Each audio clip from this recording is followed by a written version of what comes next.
Fala, gente, bom? Espero que sim. Só uma coisa, esse vídeo aqui é continuidade daquele vídeo que eu falei sobre como começar no mercado financeiro em 2024, caso essa seja a sua vontade, né? Lembrando que, se você está assistindo esse vídeo agora, antes desse vídeo, né, o vídeo anterior a esse está postado ali, tá? Independente da plataforma aí que você está assistindo aí pelo celular ou computador, tá? Tem o vídeo que eu posto tudo na ordem certinha e que lá eu deixo uma coisa muito importante que é imprescindível você dar uma olhada, que é o quê? Você entender, tá? Porque eu vou perguntar para você qual é o seu tipo de perfil. Não estou falando arrisca mais, arrisca menos, não. É o que você espera de fazer, literalmente falando, na prática. Você quer ser o cara que fica toda hora ali olhando e acompanhando notícia? Você quer ser o cara que uma vez na semana pega 15 minutinhos ali e faz alguma coisa? Ou, mais longe ainda, você quer ser o cara que uma vez por mês entra lá 15 minutinhos, faz uma posição e esquece, nunca mais pensa naquilo? Porque, acredite se quiser, existem todas essas e várias outras possibilidades que eu explico isso no vídeo.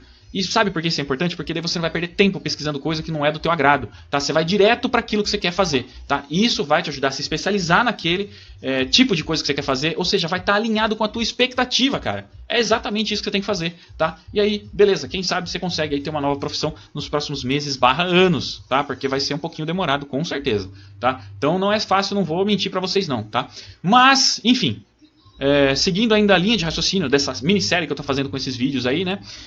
Eu não posso falar muito sobre investimento, nem muito sobre dividendos, porque não é muito lá a minha praia, né? Quem cuida disso é minha esposa, eu não manjo muito disso, mas se for para falar de day trade, um pouquinho ali de swing trade, aí deixa comigo que eu consigo mostrar e ensinar bastante coisa para vocês, inclusive, talvez, quem sabe, no próximo vídeo, ou seja, no vídeo que eu vou postar depois desse aqui, ou seja, dependendo da data que você está assistindo esse vídeo aqui agora, tá? O vídeo seguinte dele vai ser a continuação em que eu mostro exatamente como eu faço e como eu tomo algumas decisões ali no mercado, quando eu acho uma coisa relevante ou não, né? E como eu opero no day trade, às vezes até fazendo um scalpzinho, alguma coisa do tipo, né? Mas que talvez você consiga aprender e replicar isso, e se der tudo certinho, se você fizer tudo certinho e se dedicar bastante, mas bastante mesmo, e dar bastante tempo também para você entender o que está acontecendo, e continuar estudando, etc e tal. Enfim, gente, é uma jornada, não é uma coisa fácil, nem é mágica, tá? É uma profissão nova, paciência.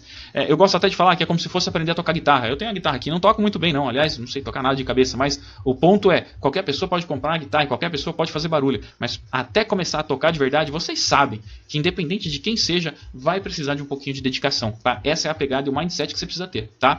Então vamos lá, antes de eu dar continuidade para os próximos vídeos, inclusive para aquele que mostra como eu faço as minhas operações, tá? Eu preciso dar só uma refinadazinha aqui, só uma nivelada por baixo, tá? Então, para quem já conhece, não sei se vai aprender alguma coisa nova, mas para quem não conhece nada e fica vendo esses gráficos aqui, ó, essas coisinhas aqui estranhas, esses quadradinhos aqui, tá? Isso aqui são chamados de candlesticks, e eu vou ensinar para você agora como ler candlesticks. Sim, você vai aprender agora como ler um candlestick, tá? Mas não significa que você vai entender todo o movimento. Eu vou te ensinar como ler candlesticks, e aí já vai ser um passinho a mais aí para te ajudar, de repente, a aprender um pouco mais e tomar algumas decisões aí mais à frente. Beleza? Vamos lá então, vamos começar, que tem algumas coisinhas bem legais para te mostrar aí.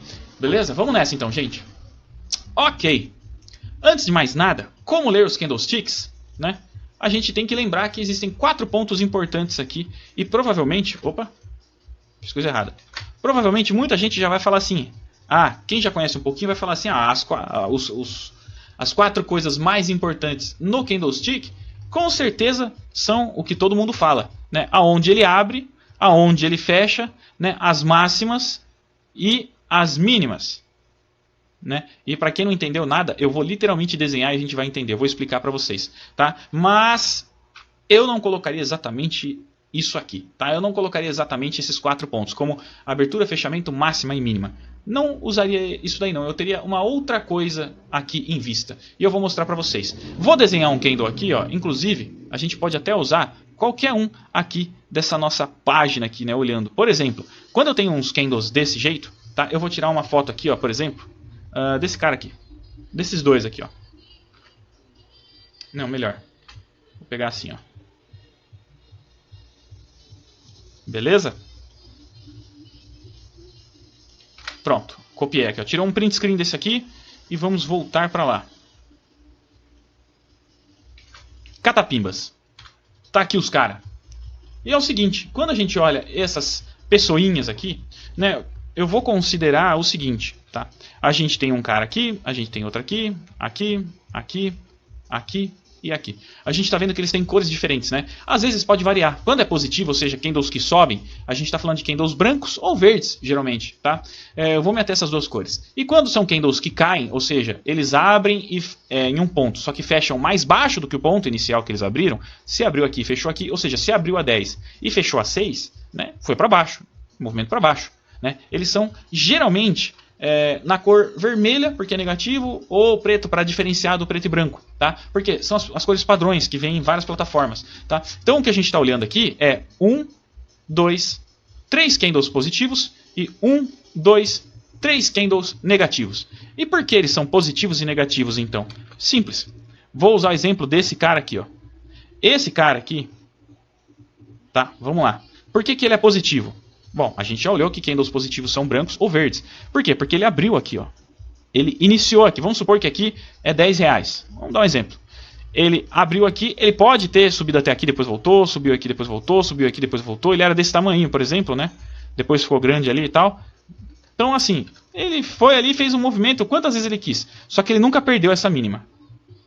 E, ó, tá vendo que ele tem até uma pontinha aqui, a gente chama isso aqui de pavio. Tá? Então a gente dá um nome para essas cordinhas, ó. Aqui é um pavio, aqui é um pavio, aqui é um pavio, aqui é um pavio, aqui é um pavio, aqui é um pavio. Não interessa o tamanho. Se tem, é pavio. Isso aqui a gente praticamente é irrelevante, porque é realmente muito pequeno. Mas é um pavio minúsculo. Tá?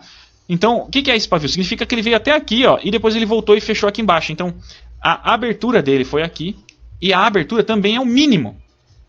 É a mínima. Certo? Porque ele não caiu abaixo daqui.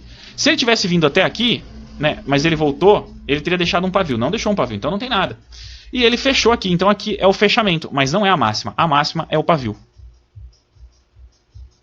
Então o pavio é igual à máxima. Certo? Nesse caso aqui, nesse candle aqui. Beleza? Beleza. E esse cara pequenininho aqui, o que significa isso, hein? Vamos ver? É o seguinte, esse cara significa o quê? Ó, tá vendo como ele é branco? Por quê? O que isso significa então? Vamos diminuir aqui. Como ele é branco, significa que ele é positivo, ou seja, ele subiu. Se ele subiu, então ele abriu aqui, né, de novo, a 10. Só que ele chegou a cair aqui, ó, vamos chutar a 6. Eu estou usando números redondos para ficar fácil. Tá? E depois ele subiu pra caramba, ele subiu aqui até a 16, pode ser? Tanto faz. Tá? E depois ele voltou e fechou aqui. Ou seja, ele abriu aqui, mas ele fechou aqui. Aqui é a máxima e aqui é a mínima. Beleza? Deu para entender? Por quê? Porque é um candle branco, né? Ou poderia ter sido verde. Né? Mas tá, e esse cara aqui então? Vou usar esse cara como exemplo aqui, ó. Tá? Esse cara, ele não é negativo porque ele é preto ou vermelho? Ok. Então o que acontece? Significa que ele abriu aqui, então vamos supor, ele abriu a R$10. De novo, vou usar números redondos. Ele subiu até aqui em cima, ó, ele chegou a custar 16, vai de novo, vamos supor. Só que daí ele voltou para baixo. Né? Ele passou dessa região, ele passou daqui. Ele veio até aqui, depois subiu um pouquinho, depois veio até aqui embaixo, depois subiu até aqui de novo, vamos supor. Depois ele veio até aqui, quando ele foi cair mais, ele parou aqui e fechou. Tá? Então o que acontece? Ele fechou aqui. Gente, ele tem algum pavio aqui?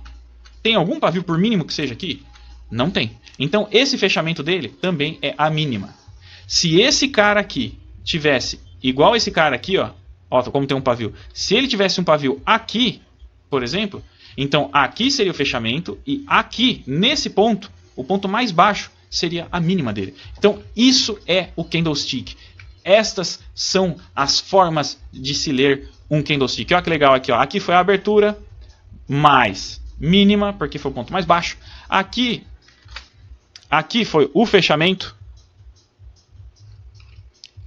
E aqui é a máxima. Beleza? Simples. Simples pra caramba. Esse cara aqui, ó. Esse cara aqui é a máxima, que é o ponto mais alto. Aqui é o ponto mais baixo, então é a mínima, mas também foi o fechamento, então também é o fechamento. E a abertura foi aqui.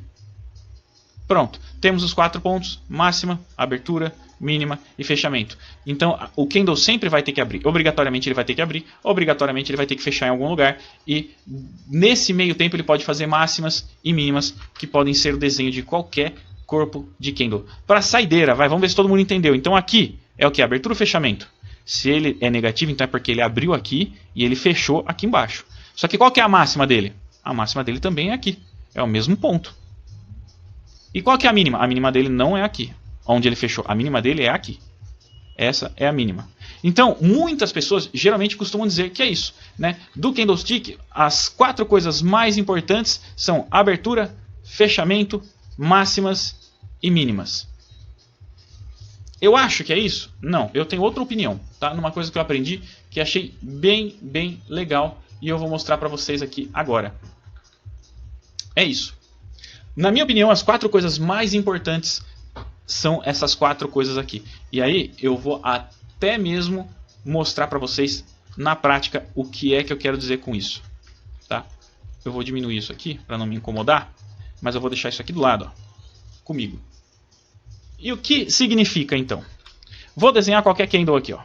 Pronto, não importa se ele é... Vou fazer meia aqui, não importa se ele é vermelho ou se ele é verde. Não tem problema. E vou colocar um pavio para cima ou para baixo? Chuta aí. Se você falou para cima, você errou, porque eu quero para baixo. Pronto.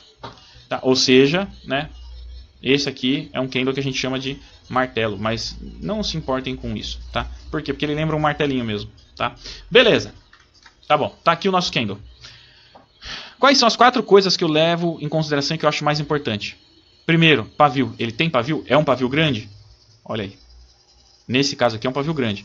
O corpo dele é um corpo grande? É um corpo que representa alguma energia, alguma força de negociação? Olha aqui, o corpo dele é pequeno, mas esse padrão como um todo tem um significado interessante, tá? O volume, e a gente não falou sobre volume aqui, mas o volume é aquelas barras que mostram a quantidade de negociações que foram feitas nessa barra inteira, tá? Inclusive é extremamente importante você levar em consideração o volume. De novo, voltando aqui, eu nunca opero sem olhar volume. Podem ver que todos os meus gráficos têm um volume aqui embaixo. Por exemplo, olha aqui, ó. Tá vendo o maior volume aqui, ó, em azul? Esse volume aqui, ó, bem maior que todos os outros, né? Olha a barra como foi aqui, ó. É uma barra grande que não tem muito pavio, então ok, né? E tem um corpo grande, tem volume, ela já ficou legal aí em 3 requisitos que a gente levaria em consideração. Só que a gente tem o 4º ponto que eu acho muito importante, que é onde? Onde o quê? Onde essa vela aparece? Aonde ela acontece? Sabe por quê? De novo, essa barra aqui tem realmente muita importância. Essa aqui, ó, tem muito volume, aliás.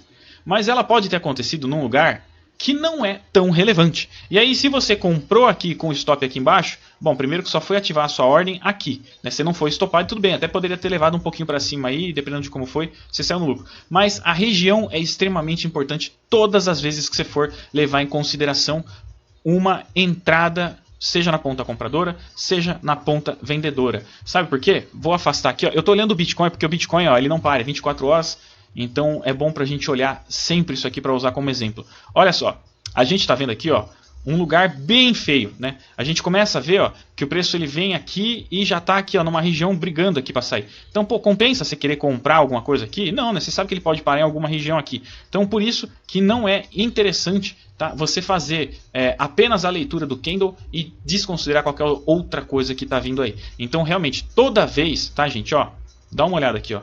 Toda vez que for usar a leitura de candle, por que a região é importante? Ó, eu vou marcar essa região aqui que a gente viu que é um fundo. Ó. Vocês conseguem entender para mim? Fica claro para vocês, aliás, né, porque para mim é muito simples de enxergar que essa aqui é uma região de fundo, né, que o preço não consegue perder essa região. É sempre daqui da região em roxo para cima. E aí sim a gente pode olhar algum padrão aqui. Ó. Olha o tamanho dessa barra aqui. Ó, né? Ela teve volume? Não teve volume. Quem teve volume? Foi a barra negativa. Né? Então, mesmo aqui não teve um gatilho muito bonito não, né? Teve volumes negativos aqui tentando jogar o preço para baixo, né? Se a gente tivesse um gatilho bonito aqui com volume bem alto, né? Ou seja, ó, se essa barra aqui em vermelho, aliás, se essa barra em branco aqui, ó, tivesse esse volume aqui, por exemplo, já estava bom, né? Então sim, a gente poderia, por exemplo, comprar aqui com o stop aqui embaixo, porque a gente sabe que essa região sempre segurou e tende a jogar o preço para cima, tá? Mas, gente, isso aqui é só para falar sobre candlesticks, tá? Agora essa parte aqui de como eu leio eles no lugar ali vai ficar para o próximo vídeo. Mas eu espero que agora sim vocês tenham entendido como a gente consegue ler os candlesticks, tá? Deu para entender então o que significa e como funciona esse negócio para ler essas velas aí, como funciona esse negócio meio de louco, tá? Então é isso, depois que a gente começa a entender, tá? A gente até consegue aprender. Deixa eu ver se tem mais alguma coisa que eu deixei aqui, mas não, beleza. Tá? Aqui era até uma coisa que eu tinha deixado separado, mas acho que eu não vou falar não, tá? Porque assim, ó, são candles bem parecidos, né? E dependendo, tá? Da onde eles aparecem, certo? Acaba sendo super interessante e eles sinalizam a mesma coisa. Pode ver que esse candle é branco, ou seja, mostra que ele abriu aqui e só subiu, ou seja, fechou aqui em cima. Esse aqui é um candle preto ou vermelho, significa que ele é para baixo. Por quê? Porque ele abriu aqui e só caiu, né? Ele fechou aqui embaixo. Apesar dele ter vindo até aqui embaixo, ele voltou e fechou aqui em cima. Sabe o que isso significa? Mesmo que eles sejam bem diferentes, né? A questão do corpo, né? Que um é para cima e o outro aqui é para baixo, eles significam a mesma coisa. Tá? Significa que a gente leva em consideração daí o pavio, né? Que mostra que a força é para cima em todos os casos. Porque em ambos os casos, eles chegaram até essa região de mínimas, mas os compradores, que é quem é responsável em jogar o preço para cima, e eu sempre faço essa brincadeira, né? Quer lembrar quem é comprador e quem é vendedor? Ó, o comprador é quem joga para cima. Tá? O comprador é quem joga para cima. E o vendedor é quem joga para baixo. Tá? Gente, quem vende é para baixo. Beleza? Então, se ele chega aqui e tende a subir pra caramba, é porque os compradores, né? Os compradores jogam o preço para cima. E se tiveram força para devolver tudo esse tanto aqui, ó, numa vela enorme desse tamanho, significa que realmente os compradores estão com maior apetite e maior força. Se aqui for uma região relevante, realmente a gente pode estar assim num ótimo cenário de comprar aqui, botar o stop aqui e deixar o preço se desenvolver numa alta. Em qualquer uma das situações, tá? Não interessa qual é a cor do corpo, esse padrão, dependendo da região que ele aparece, significa a mesma coisa. Beleza? Gente, tá aí.